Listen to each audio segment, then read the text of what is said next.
How we doing, everybody? Thanks for tuning into the Authoricast, the podcast that is all things Georgia World Congress Center Authority. You've probably seen the title of this episode already, and yeah, we'll be talking World Cup today. And we'll also be scattering some soccer talk throughout the next few months as we lead up to World Cup 2026 with 8 matches, including a semifinal that'll take place at Mercedes-Benz Stadium and Fan Fest in Centennial Olympic Park. So lots of action here at Georgia World Congress Center Authority's campus. We'll be having some guests on over the next year or so to talk a little soccer, or if you prefer football, whatever you want to call it as we get closer.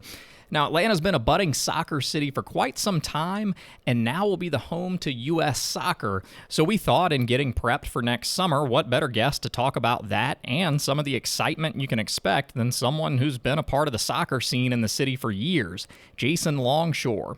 Jason's one of the most recognizable voices in Atlanta soccer. He's a commentator for Atlanta United on 92.9 The Game, Soccer Down Here Network, SDH Network, among others. And he's been in and around the scene here in Atlanta for a while. He grew up a fan right down the road, and he knows the impact hosting such a huge competition can have not only on the fans visiting to cheer on their squads, but on fans here in the city who get to experience it all firsthand. I talked to Jason a couple of weeks ago after a late night of covering the Club World Cup over at MBS. We talk about that a little bit. We had some upload issues last week, so I'm a little behind getting this out. Apologies on that. But don't worry if you're not a huge soccer fan already. You probably will be soon enough. Jason and I talk some about the game and the impact of hosting and the memories it creates. But if you're new to the game, he also gives some tips to keep an eye out for. So let's jump right into it.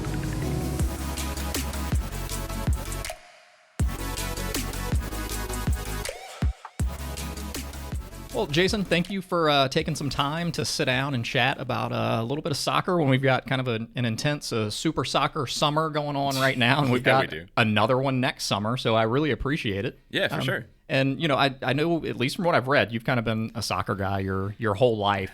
And did you grow up in this area? Yeah, grew up in Riverdale, was born in Clayton County, and then moved away when I was in middle school, first couple years of high school. My dad got transferred with the post office up to Lexington, Kentucky.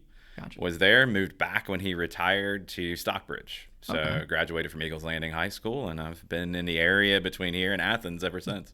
Gotcha. So you've been, you know, kind of most of the time, or a good portion of the time here in the Atlanta area. Yeah. Kind of what was that like being a soccer guy here back then? And what was kind of the soccer scene around the city, you know, back in that time? It's funny how it's changed. Like, when I was a kid, I fell in love with the game because of the 86 World Cup. So I was 9 years old. I'd played one season at the Clayton County YMCA and loved it, but I didn't really have that connection point. You know, I grew up a Braves fan, a Falcons fan, a Hawks fan, so I had players that I idolized. I didn't have that after my first year of soccer until that World Cup. And then Diego Maradona in Argentina became that for me. So I then had the touch point. I'm like, okay, you know, I was just a little, like, I learned to read from the sports page. So I was just a little, like, hardcore sports fan. And I'm looking at it like, why do we have pro teams in Atlanta for everything else but soccer? Why? So I'm checking out all the books in the library and trying to learn about it. And it was kind of that. It felt very underground at that time when I was a kid. It was growing. It felt like every 4-year cycle, every World Cup. And, you know, my baseline was 86 when we didn't have a professional league. We didn't have any of that. 1990 was really interesting because I'd moved to Kentucky by that point, but TNT broadcast the World Cup. So you had a local Atlanta connection to it, and you had more games on television than you'd ever had before. Then 94, it's in the United States. So there was a huge boom from that. Every World Cup since, it's grown. So, like, you almost look at soccer in Atlanta's growth in every 4-year cycle. And it was very underground, and it started to become more and more mainstream over time. And that blew up, obviously, with Atlanta United launching, and that changed everything. But the thing I always try to remind people is, without all that underground, grassroots, seeds being planted, Atlanta United doesn't launch the way that it did. You had this scene that needed the boom moment, and you got it with Atlanta United, and that changed what soccer is in the city forever. And kind of going back to that too, I mean, I'm sure winning an MLS Cup in your second season might help a little bit with the casual fan. A little bit.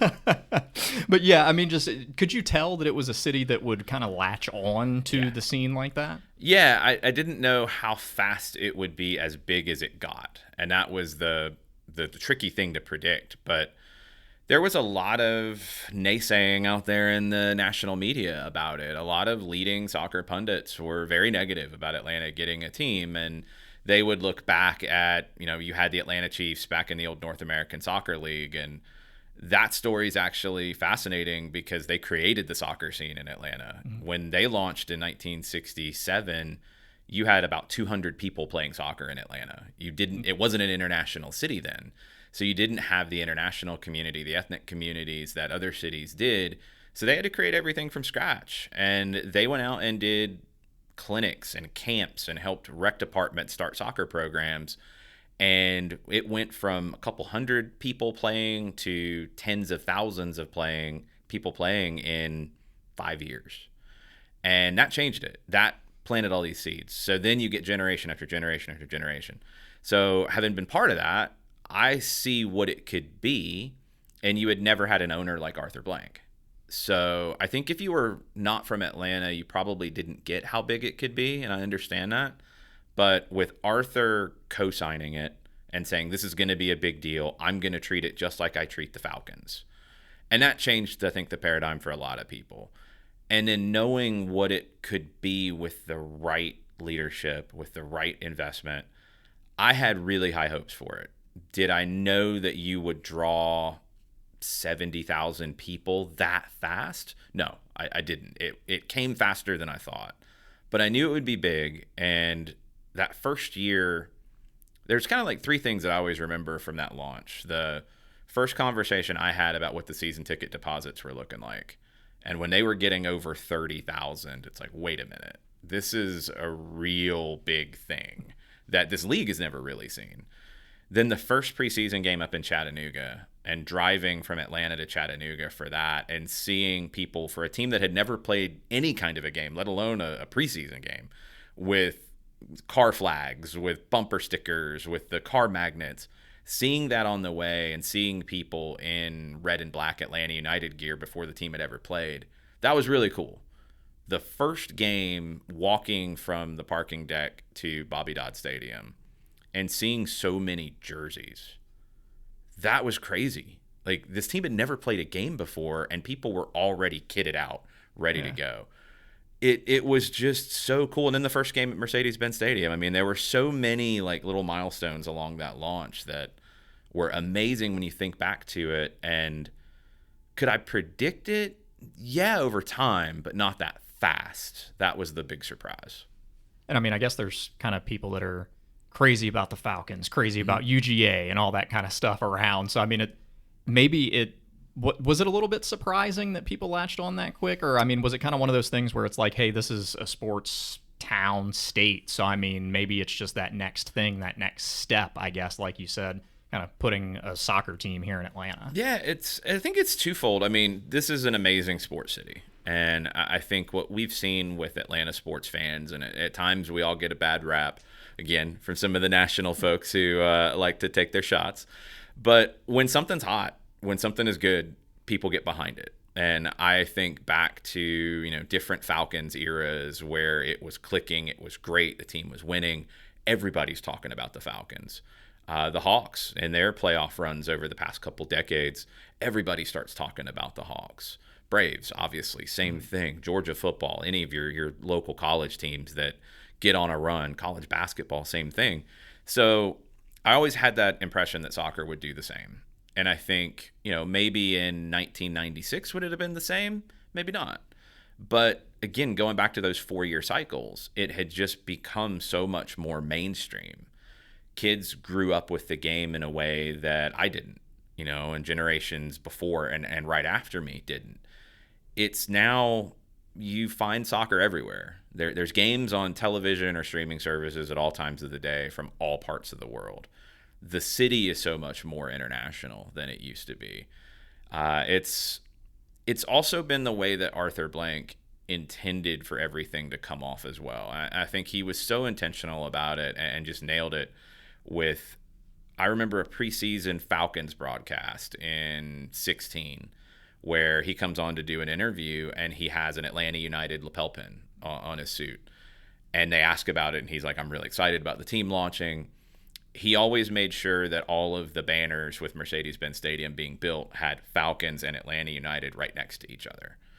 And in some other cities in this league with NFL ownership, with Major League Soccer teams, it wasn't treated that way. Here it was always equal.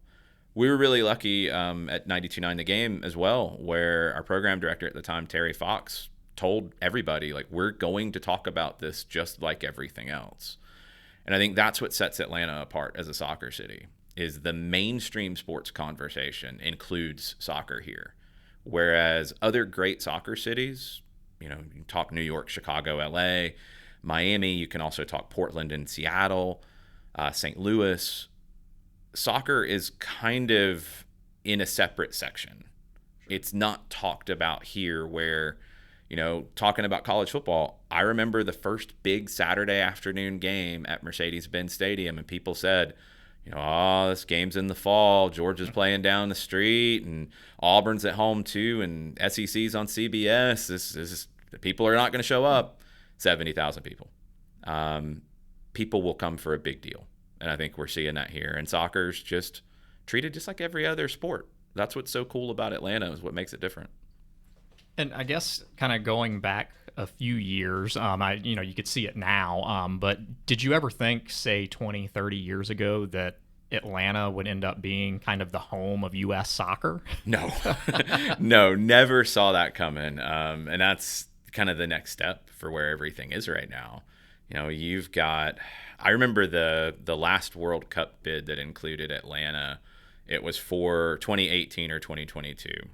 And I think the bid process was in 2008, 2009. I was working for Soccer in the Streets at the time. We were part of the legacy components of it.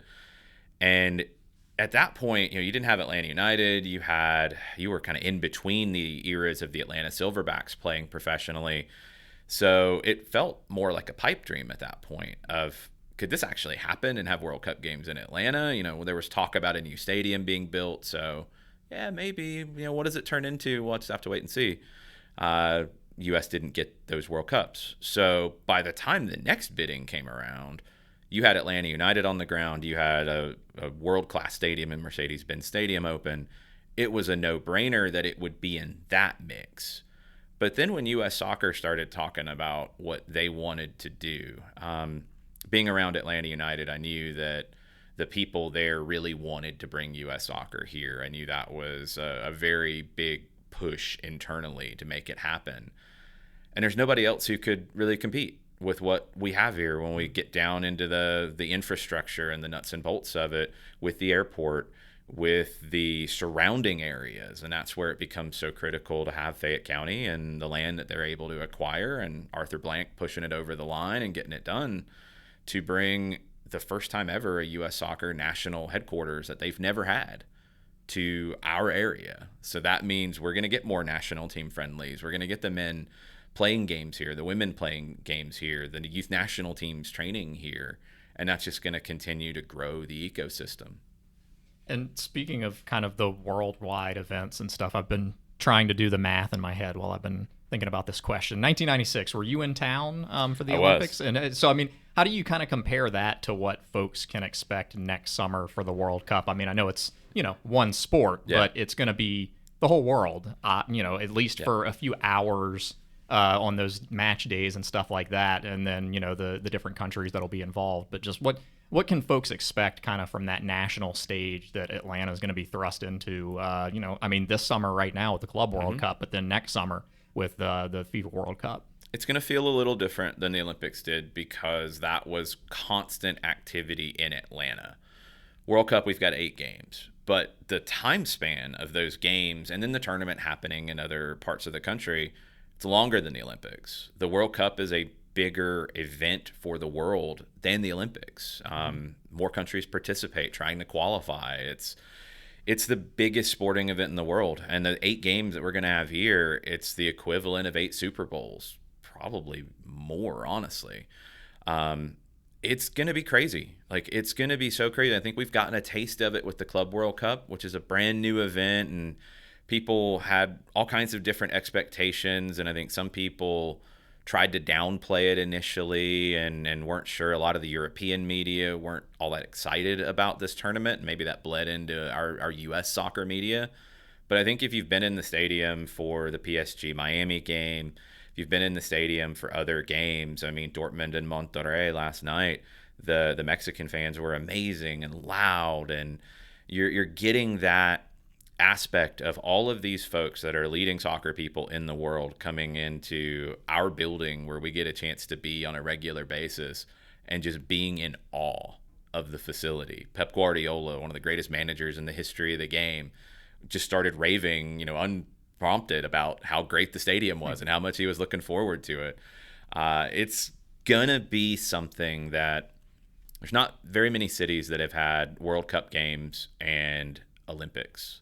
There's not many that have had the level of World Cup game that we're going to have. And we're going to have the second semifinal, which is really the second biggest game in the tournament. We're going to have that. We're going to set the final when we're done here that day. And all the world's sporting eyes will be on Atlanta. And I saw it with the Olympics. The after effects, I think, are what's so interesting, because Atlanta became more well-known worldwide after hosting the Olympics. We knew how special Atlanta was, but the rest of the world maybe didn't, or they had stereotypes in their head, and the Olympics changed it. It took a while to, I think, fully capitalize on it, but we're in a different position now. I think the city's in a completely different position, and the amount of things that are going to happen, maybe not directly tied to the World Cup, but people having a taste of Atlanta and saying, you know what, I'd like to move there. People having a taste of Atlanta from a business side and saying, you know what, I'd like to set up an office there. I'd like to have my headquarters there. We've seen it over time. I think the World Cup can be an absolute boom period for the city. And I know soccer fandom's a little bit different, just because, there's leagues everywhere, and it's so much more of an international game. When we were talking about being fans of Falcons, things like that, it made me think back to, me being a kid growing up in Louisiana. If you wore anything other than a Saints shirt, you were going to get tarred and feathered in town. Yeah. But, so, I mean, do you think that kind of leads to a little bit more exposure, the fact that you can be an Atlanta United diehard. Yeah. You can also root for, West Ham in the Premier League and Dortmund, or, teams all around the world. And then not just that, but say looking down United's roster, you've got so many different countries represented. So then there's a little bit of familiarity, I guess maybe you could call it, whenever there is a tournament like the World Cup that comes around. You're like, oh my gosh, I watch him every Saturday. And now, he gets to play. So, I mean, does that kind of, at least in your mind, expand the fandom? I don't know if I'm putting that the right way. But you know what I mean? You have familiarity with players from a bunch of different leagues all over the world, and then there's so many different nationalities per team. Mm-hmm. That's what's special about soccer to me, is it's always taught me about the rest of the world. I didn't grow up in a family with the means to be able to travel internationally. I didn't get to travel internationally until I started working for Atlanta United. I fell in love with Argentina because of the way that they played soccer, and I wanted to learn about the country and the culture. And it's the same with new players who come to Atlanta United. I want to know where they come from. I want to know what their soccer culture is like, and then what their country's culture is like. It's been my encyclopedia to the world. So I think what's cool about World Cups, and I'm seeing it with the Club World Cup right now, we didn't get them here in Atlanta, but a team like Mamelodi Sundowns from South Africa, I've never had the chance to watch them play in league matches. That's one of the few leagues that isn't on TV or a streaming service here in the United States. But getting a chance to see them play, I love the way that they were so wide open and attacking and throwing numbers forward, and just the joy of the game. That's a team I want to see more from. I want to learn more about. Every World Cup, I feel like there's countries and national teams that happens with that, we don't really know a lot about, even in our soccer world, coming into that tournament. And there's a player who just captures the world's attention, a team that has a great win, that, you see things that we don't always get to see in this game. Colombia in 2014 is one that I always think about. It's such a cool Morocco in the last World Cup was another one. It's just such a cool element of World Cups, and it's something that I think sports fans are used to with the Olympics. And if you're not a hardcore soccer fan, there's those personal stories that always attract us to it. If you're a hardcore soccer fan, you're going to see players that you've watched at the club level, because we can watch games from 9 in the morning until 11 at night from every country in the world pretty much, and see these players play in this next year leading up to the tournament. And we're going to get to see a lot of them here in our stadium. Hopefully we're going to get to see a lot of players who represent our city at the club level in our stadium representing their national team, and the feeling that they're going to have where they get to play at home in a way for their national team and bring their national team to us is going to be so cool. I mean, I think of a guy like Bartosz Slisz with Atlanta United from Poland, and he's really breaking into the national team and playing really well, and he's been playing really well this summer for Atlanta United. If he gets a chance to walk his team into his home building, I can't imagine what that would feel like for him. I know I'll be emotional about watching it. I can't imagine what he's going to be. So, yeah, and I mean, just kind of going back to that and picking, teams to root for, stuff like that. Do you ever see people that kind of follow, well, I mean, I know you do with guys like Ronaldo and Messi and stuff like that, but kind of follow those teams through the World Cup, and then, it's almost like, what is that people wear the house divided jerseys or something like that? I mean, what do you see as far as that? Somebody having a half USA, half Argentina jersey because they're a huge Messi fan or something. It happens. I mean, it happens with some of our sports. Like the house divided stuff is real. I compare it a lot to college football. I think that's probably the closest thing that we have in our orbit to what soccer fandom feels like.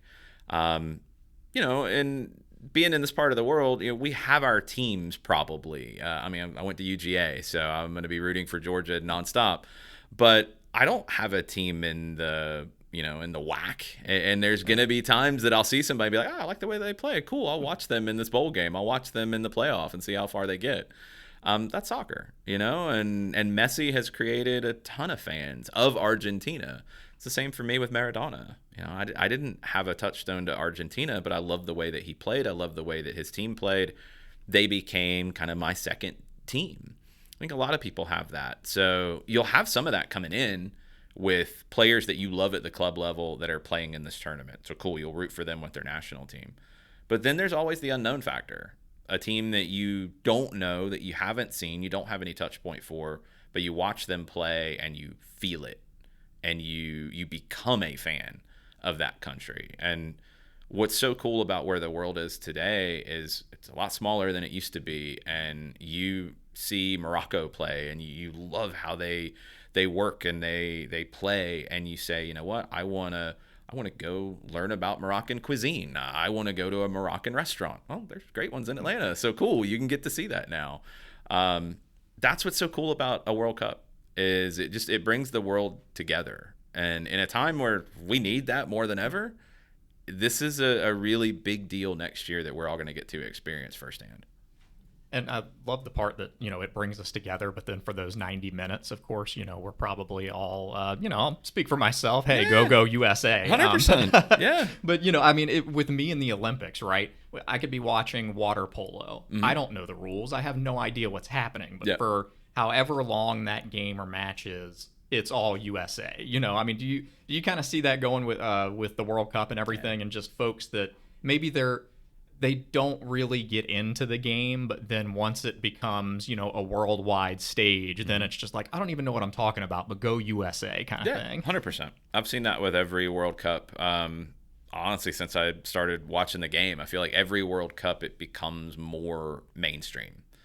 I remember the run in 2014 specifically because we were doing watch parties in Virginia Highlands for fundraisers for soccer in the streets. And as that tournament went on, it felt like I had more and more people who had never asked me soccer questions reaching out and say, well, why is this guy starting? What happened in that game? Why did that call happen?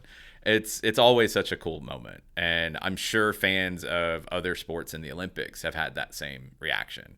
I don't know water polo either, but yeah, I'm going to root for the U.S. And I know the gist of you're trying to score a goal. Cool. Okay. Mm-hmm. I'll learn the rest and I'll figure out the rest as I'm watching it. That's the beauty of soccer. It's not that complicated. You're trying to score. There's ways you can stop that. There's ways you can try to accentuate that. There are some rules inside of it and some things that are evolving, just like all of our other sports are evolving, with video replay and technology entering the fray and better athletes than we've ever seen before. So the game's faster. All of these different things that every sport grapples with, soccer is too. But the basic gist of it, you're trying to score more goals than the other team. And defensively, I'm trying to keep them out of my goal. Pretty simple when you get down to that level. Yeah, and I like how you pointed out, people asking questions about so-and-so starting, stuff like that. One of my favorite things is just kind of like heroes created, right? Like I watch, I'm into it. I'm not as in-depth as a lot of people, but what immediately in my head, what popped in was back in Brazil. I don't even remember who we were playing. Jermaine Jones just had a firecracker goal. And I had heard of him a little bit, but never, because I think he was playing in Germany maybe at the time. You're right. But yeah, I remember that goal like it was yesterday, freaking out. It was amazing. So, I mean, just creating heroes kind of that, your everyday fan might not know about. That's something that's just super cool to me. Yeah. And looking forward to who it may be. It's such a huge element. I mean, 2010, Landon Donovan, the goal against Algeria, that was the Lake Placid, U.S. hockey team kind of moment that U.S. soccer hadn't really had on that stage. And I always think back to the two broadcast calls of that, being in the industry that I'm in English, the Go-Go USA from Ian Dark, which is legendary. But Andres Cantor in Spanish, his call is unbelievable. I mean, this is somebody who's worked in the United States for decades upon decades, and you could hear the tears in his voice. Just unbelievable. And that moment in two different languages is one of the most seminal moments for soccer in the United States. It's what's so special about this. You're going to have people that are on that World Cup team for the U.S., hopefully some from the Atlanta area. Hopefully, maybe some that have played for Atlanta United, and you look at that team and you never know when that moment comes. It could be a great save. It could be a block off the line for a defender. It could be a great goal, a great pass, a great dribble, and it changes people's lives. That's what a World Cup can do. And then us on the outside watching it, we become forever fans of that person. Yeah, and also I think it kind of came up a little earlier, just bringing people together, you know, in a time whenever there's so much division and stuff. Everybody can come and experience one of those moments together, whether you're in person or on TV, just the emotion that comes out of it. Everything seems so raw, and I feel like sometimes, people will romanticize things, but sports is pretty romantic. Yeah, 100%. That's what I love about it. I mean, a good game, there's nothing like, for what I do in calling games, there is nothing like a great emotional match. I'll feel exhausted after it. You have to be so into it and so locked in, and it wears you out. I mean, I remember the 2014 loss in the round of 16 to Belgium. After after the game finished and everybody left from our fundraising event, I sat on the patio of the place we were watching it for 30 minutes. Just didn't want to talk to anybody. I was just so upset that run was over. That's what the sport does, and what's cool about it with a World Cup, and I think we're going to see it firsthand here in Atlanta, is the games at the stadium are going to be incredible, but the Fan Fest events are going to be a whole nother level. With the events at Centennial Olympic Park, with people being able to, maybe they can't get into the stadium for a game, but they can watch the game in downtown Atlanta with a huge crowd. But then other games from other parts of the country, other big games are going to be there too. So you get to experience it. Some of the coolest things about 2014 that I remember with the tournament being in Brazil was the fan fests on the beaches. Yeah. And fans from different countries. I mean, Argentina made it to the finals. They kind of took over the country for a month, which was cool. But the German fans, other fans from other countries getting to come. If we get a chance here, if we have Germany, if we have South Korea would be amazing. If we have Japan, Argentina, you're going to get a taste of how they feel the game. And what's cool about a World Cup is it's so welcoming to me. It feels like if you're from Atlanta and you've never been to Germany and the German fans are here watching their team play, they're like, come on, have a beer, come hang out with us. We'll teach you. It's cool. Hang out with us. And that's the cool element of this. And kind of goes back to college football. I always think of that too, all the fun trash talk in the SEC. But if if you go on the road to a game, and I've done this in Kentucky, I've done it at LSU, you're walking through in your Georgia gear and people are like, you're going to lose, whatever, maybe saying some things I shouldn't repeat. But then they're going to say, hey, come over, have a beer, have a hot dog, come hang out. Like, that's what's cool about this. That's what sports does. And a World Cup does that on an international scale. It's so special. And you mentioned, folks coming in and being welcomed in by other fans, so that leads perfectly into this. You call the game, so obviously you're into the nitty-gritty and stuff. Say I'm a fan who I've never watched a game before. I don't really know what's going on. What are some tips you can give them, leading in for, they're going to a watch party, they're coming down to Fan Fest, hopefully at Centennial Olympic Park. Or, going to a match, but come to FanFest first because it's a quick walk. A plug there for GWCCA. Yep. But yeah, what are maybe, just some high level things, for folks that are just getting into it, just to kind of look for and, things that make you feel smart at a party or something. Yeah. I mean, I think the basics are there. And I think at times in the soccer world, maybe we try to make it too complicated in the way that we explain it. And that's never been my mentality. I love calling games on 92.9 The Game because we have such a hardcore Falcons audience because their games are on the station too. Hawks audience, same thing. And fans find us who have never heard a soccer game on the radio, never watched a game, never been to a game. And I keep that in mind in the way that I call a game. I want it to be universal.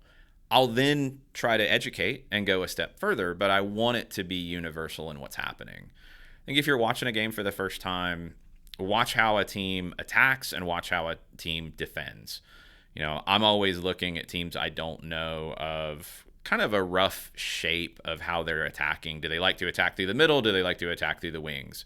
Do they attack with a long ball? Do they attack by dribbling and short passes? Teams have different personalities in their attack. And then defensively, are they putting everybody behind the ball and they're just holding on to defend? Probably they're an underdog. Probably they know that that's going to be their best route for success. Keep it tight, try to steal something going the other way. Are they super aggressive defensively? Are they defending high up the field, almost like a full court press? That gives you a hint of their personality. And watch for the players who are brave. That's what is always what will grab my attention about a team that I've never seen before, or a player that I don't know. Do they want the ball? Are they getting on the ball a lot? Are they taking people on the dribble? Are they looking for that shot from distance and they're not afraid to take it? Those are the players that my eyes always gravitate to. And I think those are the players that if you're watching a game for the first time, watch who's getting a lot of the ball. Watch who their teammates are giving them a lot of the ball. Watch those players and just kind of try to get a sense of the personality of the teams. Are they aggressive? Are they conservative? Are they taking risks? Are they really risk averse? I think those kind of give you a sense of how a game could play out. And as a longtime Atlantan, I get that wrong all the time. But it's somebody that's been involved in the soccer scene here for years. What we've kind of talked about this a little bit, but what are some of the things maybe that you're looking forward to the most? That maybe some stuff to build off of from this summer, and then just some things that you're kind of looking forward to next summer. Maybe after the draw when we know who's coming, or just really kind of big picture things before we have the draw in December. I feel like a lot of it starts with the draw. I can't wait to see what our matchups are going to be, and then start to map out, okay, what would the pathways be to those knockout games? That's one, and that's always like kind of the start to the actual tournament. You've got qualifying going on. There's going to be a lot of big games in the fall in World Cup qualifying in September and October and November. There will still be some spots up for grabs after the draw and playoffs and interconfederational playoffs, which will be a big deal and give us a good taste of where it's going. But the draw is huge because then we'll know, do we get the defending champions Argentina? Do we get a European powerhouse? Do we get, I keep saying South Korea or Japan. I think those fan bases would be so cool to have in Atlanta. And I think that would be a big surprise for, people who aren't as clued in about what that could feel like from a fan perspective. South Korean fans, Japanese fans are amazing and super passionate. And we've seen some of it in the Club World Cup. Would love to have them here in Atlanta and see what that looks like. If Colombia comes, I think that's another one that has been a big surprise in the soccer scene with viewing parties here in Atlanta. Colombian fans turn out in a big way. If we get Colombia here in our stadium, watch out. That's going to be a blast. The parties will be epic for that one. So definitely get your yellow shirts ready if you're looking for a team to support. But I'm also looking at what happens after the tournament's done. You're going to have so many spill-on effects because by that point, U.S. soccer will be fully entrenched in the Atlanta area. You're going to have so many different legacy components to the tournament, whether we're talking about soccer in the streets and the station soccer projects around the MARTA stations, great organizations like the Georgia Revolution down in Henry County, Georgia Impact up in Cherokee County, and what they're doing at a grassroots level and an after-school level. And then there's going to be a build-up to the Women's World Cup in 2031, which the U.S. will get, and I have spoken it into a hopeful existence that Atlanta will be in the midst of trying to get the final for that tournament. Atlanta is ready for it, and I think that tournament will be another opportunity to build on this legacy. But between the two tournaments, you're going to have Atlanta United continuing to grow. You're going to have international friendlies. You're going to have every major club and national team looking at what they see in Atlanta next summer and say, I want to be part of that. I want to capitalize on that soccer community because it's the biggest, it's the best, and the city is so well equipped to host us and make it a major event. So this is just the start of it. Like the tournament, I think the impacts of the tournament don't end after that semifinal game and the final whistle. I think it honestly just begins in a lot of ways. And it also kind of makes me think too, because you mentioned the next generation and the kids that are going to be here and be able to be involved and stuff like that. Because I got into the game watching on television, so kids that are going to be able to be in the mix, whether it's at a match, at Fan Fest, something like that. That's one of the things that kind of pops in my head too, is that so much exposure for so many kids here. It's game changing. It's like it was for me when I liked the game before I had a hero in the game. And when I had that hero, that person that I wanted to emulate, it changed everything. So if you're a kid now who's never had access to the game, you're going to have access next summer. It's going to be everywhere. Now, I think then it will be on all of the soccer stakeholders in the state to continue to capitalize on that and make the game more accessible to more kids and give them more opportunities to play. High school soccer is something I'm very passionate about in Georgia, and it's been so cool to see it grow. And that's where everybody gets that opportunity to play. There's no cost to getting in. I mean, you have to get uniforms and booster fees and that sort of stuff, but that can get covered. I think you have such a huge opportunity for kids who haven't had a chance to play or haven't had a chance to play at a high level or have played it and like it, but they don't have that context yet. You're going to see players, teams, fan bases firsthand next summer that will change kids' lives, and they will be on a different track in what they love, what they're passionate about, what they want to play than they were before the tournament starts. It's something I'm really looking forward to. Okay, so we've got the draw coming up in December. We're not going to know exactly who's going to be here and all that kind of stuff. But looking ahead, what are maybe some of those dream matchups, whether it be for the city, for the fans, for folks that would travel in, folks that live here, things like that? What are some of those matchups maybe that you could, if you could wish into existence, or teams that you would want here for folks to experience that? Yeah, I almost look at like two separate areas of it, because the group stage, I've mentioned South Korea and Japan. I think those are two communities that are actually really big in Atlanta already, and would be so mobilized by having their national team here. And then just Atlanta being what it is in the Southeast, so many fans would travel in for those games from the region, let alone internationally. Those would be huge. Colombia is such a huge fan base here. We talk about the Hispanic communities in Georgia, and they are so much more diverse than they have been in previous decades. I think the Colombian population is huge. Guatemala's trying to get into their first World Cup ever. They have a chance to do it with the U.S. and Mexico and Canada already qualified out of North and Central America. They've made a run in the Gold Cup to the semifinals. This is a Guatemalan team that could be a generational kind of squad for them. And if they get into this tournament and play in Atlanta, I think people will be absolutely shocked by how much light blue they will see in the city in the build up to that game. I've seen it decades ago when they played a World Cup qualifier in Birmingham against the U.S., and the drive from Atlanta to Birmingham, we passed so many cars with Guatemalan flags and Guatemalan jerseys. So if they get here for the first time ever, it will be an amazing spectacle in the city. There's so many that I would love to see. Obviously, the major powerhouses like in Argentina, who we saw last year during Copa America, and fans were singing in the streets outside of the Westin for Lionel Messi. I mean, that's so cool. Your England's, your Germany's, your Italy's, your France, your big countries, obviously. So I look at the group stage will be really cool, but then you start to look at the knockouts and you look at that semifinal, and that World Cup semifinals in a lot of cases have been even better than the finals, because of the desperation that you get in those moments, the stories that can emerge of somebody finally getting to a World Cup final, somebody getting back to one. I mean, if Argentina wins a World Cup semifinal here, we will be Buenos Aires light in Atlanta for that. But if you typically get classic matchups too, if you get Argentina and England in that game, if you get England and France, if you get, Germany and England, and then if you get a surprise, like I've mentioned Morocco. Morocco got to the semifinal last time.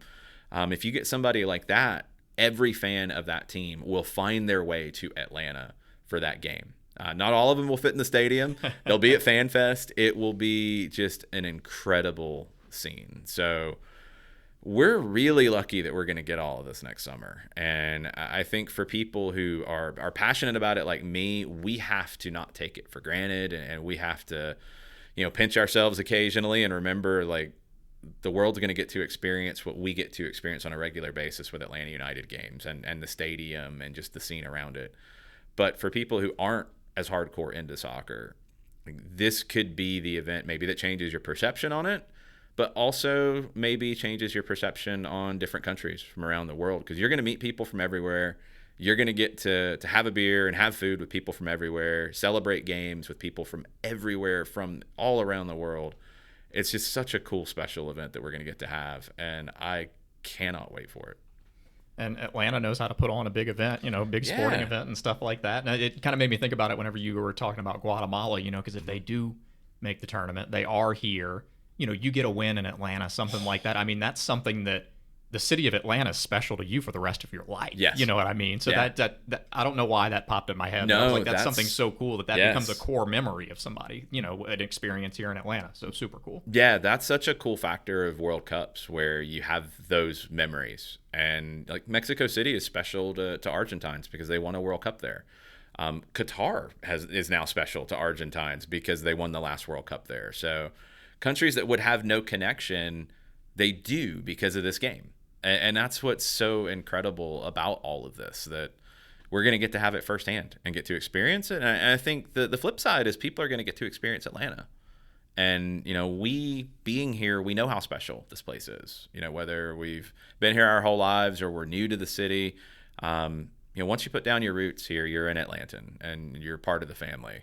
And we're going to get to share that with the rest of the world. And I think grow our family because of it. Beautiful. I think that's about all I got, Jason. I appreciate it. Anytime.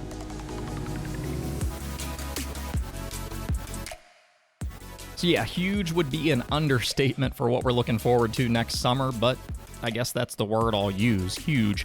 World Cup 2026 right around the corner. Can't wait for the memories it's going to create. Thanks again to Jason Longshore for taking some time to chat and opening my eyes and getting me excited about possible teams and countries we could host. You can check Jason out on 92.9 The Game, SDH Network, the Off the Woodwork podcast. I mean, if you're a soccer fan here in Atlanta, you know Jason, but if you're new, go check him out. And I said this would be a series. Be on the lookout over the next year as we sprinkle some soccer and World Cup talk into our regularly scheduled programming. But that's what can be fun about this show, I guess. It's kind of like a box of chocolates. Well, from the folks here at Georgia World Congress Center Authority, or at least me, Austin Simmons, thank you for listening to the AuthoraCast. Until next time, we'll see you later.